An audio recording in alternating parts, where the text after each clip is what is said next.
Bab 210 Nasib Dewa Laut di Pulau Dewa Laut, Douluo Dalus Soul Land 2. Huo Yuhao ingin mendapatkan Tang Sek di jalur dalam 1 bulan, dan ingin mendapatkan rencana yang mereka rencanakan pada hari sebelumnya sedang berlangsung. Dia juga ingin mendirikan subdivisi Tang Sekte sehingga dia bisa fokus pada budidaya pintu tertutup tanpa gangguan. Selain itu, ada satu hal penting yang harus dilakukan sebelum kompetisi besar. Dapatkan cincin jiwa kelima mata spiritnya. Kualitas binatang buas di Great Stardew Forest lebih baik daripada pegunungan Jing yang di Kekaisaran Luo Empire. Karena itu, ia yakin bahwa ia dapat menemukan yang cocok jika ia menghabiskan cukup banyak waktu untuk usahanya. Dia tidak terlalu peduli dengan kegiatan yang disebutkan oleh kakak tertua sulungnya, dan gadis muda yang dia temui hari itu telah terlempar ke belakang kepalanya. Huo Yuhao selalu memiliki satu mimpi, yaitu membuat Tang Sekte berkembang dan kembali ke kejayaan dan kemegahan aslinya. Ini bukan hanya karena ia adalah bagian dari Sekte Tang dan teknik rahasia Sekte telah diberikan kepadanya, tetapi karena dia merasakan keterikatan dengan Sekte Tang. Mimpinya juga karena Tang Ya. Tang Ya adalah orang pertama yang Huo Yuhao pernah panggil sebagai guru, dan meskipun Bei Bei mungkin membimbingnya lebih dari Tang Ya, baik dia maupun Bei Bei berbagi tempat khusus di hatinya.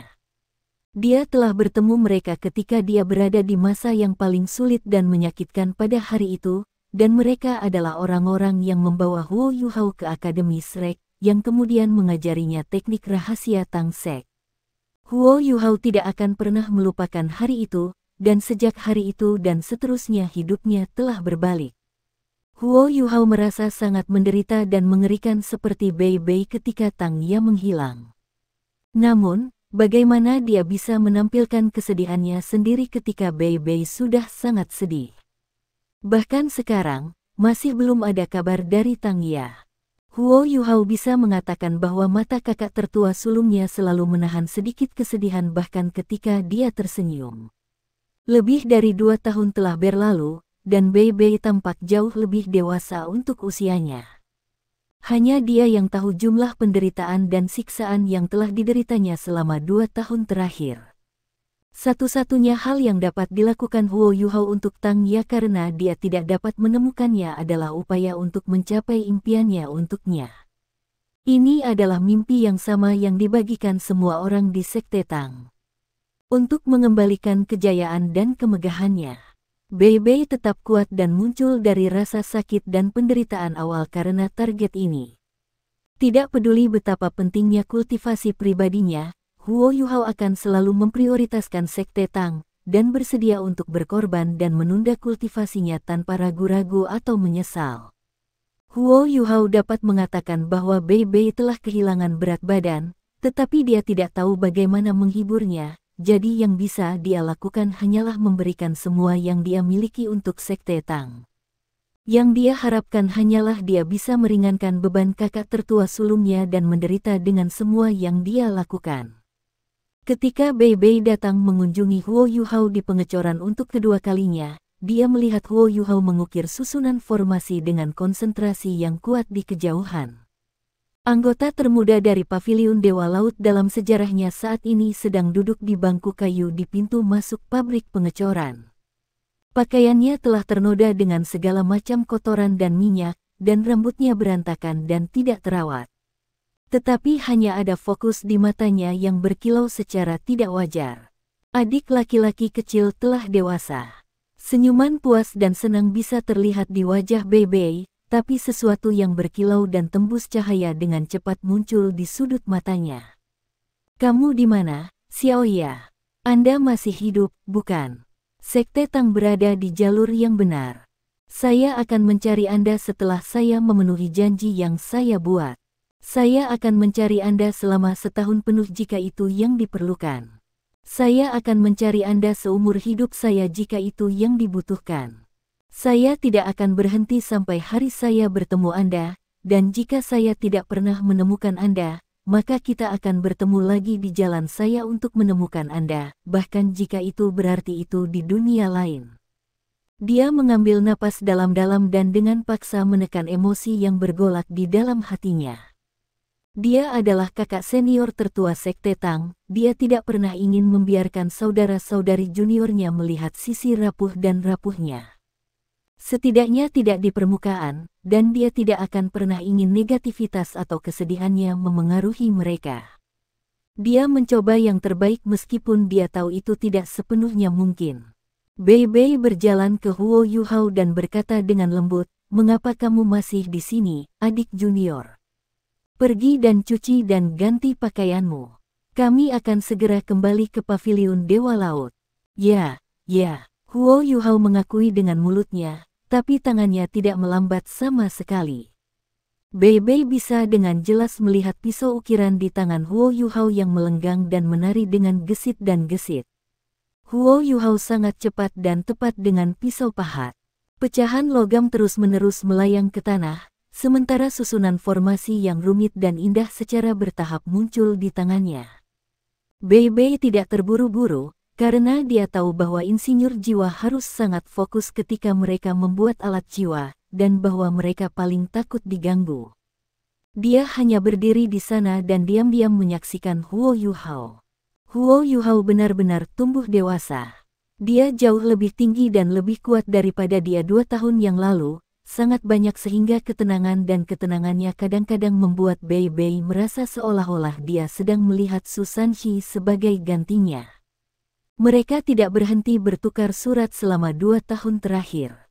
Meskipun Huo Yuhao tidak pernah menyebutkan rintangan dan kesulitannya sendiri dalam surat-suratnya, Huo Yuhao bukan satu-satunya sumber informasi Bei Bei. Namun, yang membuat Bei Bei heran adalah bahwa dia tidak bisa merasakan 1 ons kelelahan dari Huo Yuhao. Hanya ada energi dan vitalitas yang berkembang, seolah-olah Huo Yuhao adalah mesin yang terus bergerak yang tidak merasa lelah. Bei Bei sebenarnya cukup khawatir tentang keadaan Huo Yuhao. Namun, dia berpikir tentang kegiatan yang akan dimulai, dan kekhawatiran serta kecemasan itu secara alami menghilang. Sudut mulutnya melengkung membentuk senyum nakal. Hari ini akan menjadi hari yang sangat menyenangkan. 15 menit berlalu sebelum Huo Yuhao akhirnya menyelesaikan susunan formasi di tangannya. Dia dengan cepat berdiri dan berjalan ke pengecoran, lalu melewati barisan formasi kepada seorang pekerja dari Tang Sekte. Baru kemudian dia menghela nafas lega. "Kamu di sini, kakak senior tertua." Huo Yuhao buru-buru menyapa Bei Bei ketika dia melihat kakak tertua sulungnya berdiri di sana. Bei Bei berkata dengan putus asa, "Adik juniorku yang terkasih, kamu memperlakukan aku seperti udara di sekitar kamu. Saya sudah di sini untuk beberapa waktu, dan Anda bahkan menjawab saya ketika saya memanggil Anda sebelumnya." Huo Yuhao menggaruk kepalanya karena malu. Dia merasa seperti dia akan selalu menjadi remaja sebelumnya di depan kakak tertua sulungnya. "Kamu terlalu fokus. Anda baru saja mengembalikan adik junior. Anda tidak dapat melelahkan diri sendiri seperti ini. Semua orang akan merasa sedih melihatmu pingsan karena kelelahan, dan akademi juga tidak akan memaafkan kami.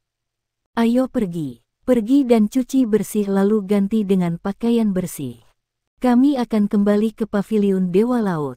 "Oke." Huo Yuhao buru-buru pergi untuk mandi sebelum berganti pakaian seragam akademi Shrek yang bersih. Bei Bei, Su Sanxi, dan He Kaitu sedang menunggunya ketika dia selesai. Su Sanxi bersiul ketika menyaksikan Huo Yuhao yang bersih dan segar berjalan keluar dan berkata, "Tidak buruk, saudara junior ke-6. Setelah 2 tahun tidak saling bertemu, Anda telah menjadi pria sejati."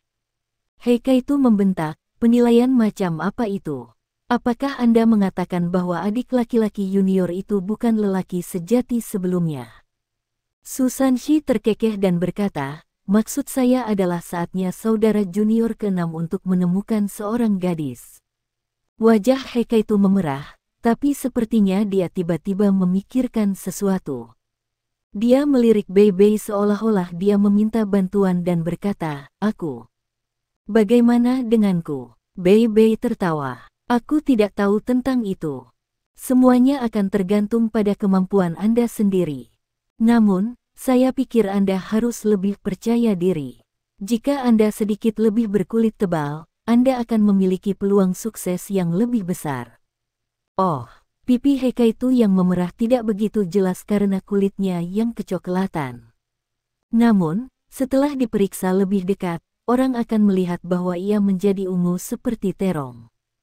Huo Yuhao terkejut dan penasaran ketika dia melihat wajah malu-malu kedua kakak laki-lakinya. Dia berjalan mendekati kakak laki-lakinya yang ketiga dan tidak bisa menahan diri untuk tidak bertanya, kakak tertua, kakak senior ketiga. Apa yang terjadi dengan kakak senior kedua? Kalian berbicara dalam teka-teki. Su Sanshi terkekeh dan berkata, ini tentang kegiatan besok. Ayo pergi, kita akan membicarakannya di jalan. Jika tidak, kami tidak akan tiba di paviliun Dewa Laut tepat waktu untuk makan malam. Mereka berempat meninggalkan Sekte Tang dan melanjutkan di sepanjang jalan-jalan kota Shrek. Bei Bei dan Su Sanshi lebih akrab dengan jalan, sehingga mereka memimpin gerombolan. Jelas bahwa mereka menghabiskan lebih sedikit waktu berjalan, dibandingkan dengan Huo Yuhao ketika dia mencoba menemukan jalannya sendiri di sini. Kegiatan apa itu, tepatnya? Huo Yuhao pada awalnya tidak terlalu memikirkannya, tetapi setelah menyaksikan keadaan Hekaitu yang tidak wajar, keingintahuan mudanya telah terguncang. Su Sanshi berkata, izinkan saya memberitahu Anda sebuah lelucon, adik junior. Karena kami berempat, itu cukup menyenangkan. Apa hubungannya dengan kegiatan besok? Huo Yuhao bertanya dengan ragu. Su Sanshi menjawab, tidak ada sama sekali. Bei Bei tertawa dan berkata, tidak bisakah kamu melihat, adik junior, bahwa dia mencoba mengubah topik dan berbicara tentang hal-hal lain. Dia tidak ingin memberitahumu. Su Sanshi dengan tulus berkata, ini untuk kebaikanmu sendiri. Tidak bisakah kamu melihat bahwa Hekaitu telah menjadi tertahan dan pendiam? Saya percaya bahwa Anda akan menjadi seperti dia jika Anda tahu apa kegiatannya. Bukan salahku kalau kalian berdua masih perawan. Apa hubungannya dengan menjadi perawan? Huo Yuhao tiba-tiba merasa ada sesuatu yang salah. Bei Bei berkata dengan serius, jangan memandang rendah perawan. Saya juga seorang perawan. Ahem. Sebenarnya, aku juga. Setidaknya, aku satu jiwa. Su Sanshi segera mencoba menjelaskan dirinya sendiri. Bei Bei bergumam dengan nada menghina, kamu. Apakah Nanan akan menolak Anda seperti dia jika Anda masih perawan? Anda masih memiliki rasa malu untuk menertawakan orang lain. Saya ingin melihat bagaimana Anda melewati rintangan ini besok. Su Sanshi benar-benar hancur oleh kata-kata Bei Bei, dan wajahnya segera berubah suram dan tertekan. Huo Yuhao akhirnya memainkan Samaritan yang baik dan buru-buru berkata, apakah kamu tidak akan memberitahu kami lelucon, kakak senior kedua? Ayo, beritahu kami. Kepribadian Su Sanshi tidak memiliki banyak kelebihan, tetapi kulitnya sangat tebal. Jika tidak, dia tidak akan bisa bertahan dengan Jiang Nanan begitu lama tanpa menyerah. Dia tiba-tiba menjadi segar kembali ketika dia mendengar pertanyaan Huo Yuhao. Lelucon ini, diam, Bei Bei tiba-tiba menyela Su Sanshi dan berkata, kita akan makan malam. Simpan lelucon menjijikkan Anda untuk diri sendiri sehingga Anda tidak memengaruhi selera semua orang. Biarkan saya memberitahu Anda, saya adalah tuan rumah untuk hari ini. Jika kamu memusuhi saya akan menggerakkan hal-hal bahkan jika Anda dapat melewati rintangan itu dengan Nanan. Bei Bei, apakah kamu bahkan manusia? Bei Bei melanjutkan dengan santai, kita harus memperlakukan manusia lain seperti manusia, tetapi sulit untuk mengatakan hal-hal yang merangkak di tanah. Siapa yang kamu maksud dengan hal-hal yang merangkak di tanah? Su Sanshi menjawab dengan marah. Bei Bei menjawab, beberapa kura-kura, tentu saja. Saya tidak berbicara tentang Anda, ada orang yang mengambil uang dari tanah. Tetapi saya tidak pernah berpikir akan ada orang yang menghina diri mereka sendiri. Itu dia. Su Sanshi hendak menyerang Bei Bei. Bei Bei tampaknya tidak peduli ketika dia bergumam pada dirinya sendiri. Saya pikir bahwa beberapa orang bahkan tidak perlu memikirkan nasib Dewa Laut besok di Danau Laut Dewa lagi. Aku, Su Sanxi berhenti di jalurnya dengan kesal. Lupakan. Saya orang yang murah hati dan akomodatif, jadi saya tidak akan repot dengan Anda. Tapi serius, kamu harus membantuku besok. Jika saya gagal sekali lagi, saya akan kehilangan kepercayaan diri saya. Bei Bei memutar matanya dan berkata, kulitmu lebih tebal dari tembok kota. Mungkinkah kamu kehilangan kepercayaan diri? Saya tidak yakin siapa itu tadi malam, tetapi orang itu mengatakan kepada saya bahwa dia tidak akan pernah berhenti sampai dia mendapatkan apa yang diinginkannya, tidak peduli apa yang harus dia lakukan. Namun, saya cukup ingin tahu, apa yang Anda lakukan terhadap Nanan bertahun-tahun yang lalu. Anda telah bersikap baik dan sopan padanya selama 2 tahun terakhir, namun mengapa dia tidak mau menerima Anda? Saya sudah menanyakannya secara pribadi sebelumnya, tetapi dia masih tidak mau memberitahu saya apa-apa. Su Sanxi menjawab dengan khusyuk, kalau begitu, aku juga tidak bisa mengatakan apa-apa. Kalau tidak, saya tidak akan memiliki kesempatan sama sekali. Senyum di wajah Huo Yuhao menjadi lebih luas saat dia menyaksikan saudara-saudaranya bertengkar dan bercanda. Rasanya senang berada di rumah. Kakak laki-laki tertua dan kakak laki-laki ketiga masih sama. Namun, dia tiba-tiba menyadari sesuatu, dan memotong pembicaraan dari samping. Kakak laki-laki tertua, apa ini nasib Dewa Laut di Danau Dewa Laut yang baru saja Anda sebutkan? Bei Bei tertawa kecil dan menjawab, itu kegiatan besok. Anda harus bekerja keras, adik junior. Huo Yuhao menarik wajah panjang dan berkata, kamu masih belum memberitahuku tentang kegiatan apa itu, kakak senior tertua. Bagaimana saya bisa bekerja keras? Su Sanxi menimpali. 2 kata sudah cukup untuk menggambarkannya. Kencan buta. Kencan buta. Mata Huo Yuhao melebar. Kencan buta apa? Su Sanxi menjawab, kamu tidak mengerti. Itu berarti menemukan seorang gadis untuk dirimu sendiri. Apakah kamu mengerti sekarang? Ekspresi Huo Yuhao berkerut saat dia berkata, bagaimana mungkin akademi mengadakan kegiatan seperti itu? Terlebih lagi, bahkan di-host di halaman dalam kita. Bei Bei tersenyum dan berkata, ini adalah acara tradisional di akademi. Hanya ada satu tujuan, dan itu untuk menjaga barang dalam keluarga. Anda harus tahu bahwa siswa pelataran dalam adalah elit sejati akademi, dan bahwa jarang ada lebih dari 100 siswa di pelataran dalam. Biasanya 50 hingga 60. Halaman dalam juga bertanggung jawab sebagai penjaga, sementara semua orang harus bekerja keras dan berkultivasi juga. Inilah alasan mengapa setiap orang relatif akrab satu sama lain, dan mengapa kita hampir tidak memiliki kesempatan untuk berinteraksi dengan dunia luar untuk jangka waktu yang cukup. Para siswa halaman dalam tidak dibatasi oleh usia, oleh karena itu akademi telah memperhatikan bahwa banyak siswa adalah anak muda yang sudah cukup umur namun belum menemukan diri mereka pasangan yang cocok. Aku tidak tahu kapan akademi mulai menjadi tuan rumah acara ini, tapi akan ada takdir lautan setiap tahun. Biasanya, acara ini akan diselenggarakan sebelum batch baru siswa halaman dalam mengambil penilaian mereka sehingga siswa halaman dalam asli dapat memiliki kencan buta di Danau Sigat.